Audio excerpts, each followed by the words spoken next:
তো hello guys, আমি এখন আছি ঝাউদি ইউনিয়নের মাদ্রায়।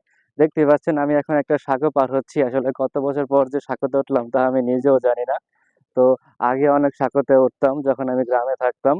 তো বেসিকলি এই মাদ্রা ইউনিয়নে কতগুলো সুন্দর জিনিস আছে, যেরকম অনেকগুলো বাগান আছে, আম বাগান আছে, বড়ই বাগান আছে, শুনেছি যে পেয়ারা বাগানও আছে, সাথে অন্যান্য সৌন্দর্য আছে।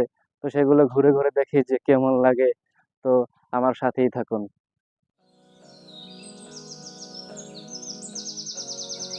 স্থানীয় সূত্রে জানতে পারলাম যে এই বড়ই বাগানটি একটা সময় পেয়ারা বাগান ছিল। তো এই বড়ই বাগানে এবার যখন ফুল ফোটে, তো সব ফুল মরে যায়, যার কারণে কোনো বড়ই হয়নি। তো আসলে যে মালিক সে অনেক লোকসানের মধ্যে পড়েছে, অনেক লসের মধ্যে আছে। তো আসলে এই জন্যই দেখতে পাচ্ছেন যে এখন বড়ির সিজন, ছোট ছোট বড়ি থাকার কথা, কিন্তু এখানে বড়ই নেই, বাগানটা পুরো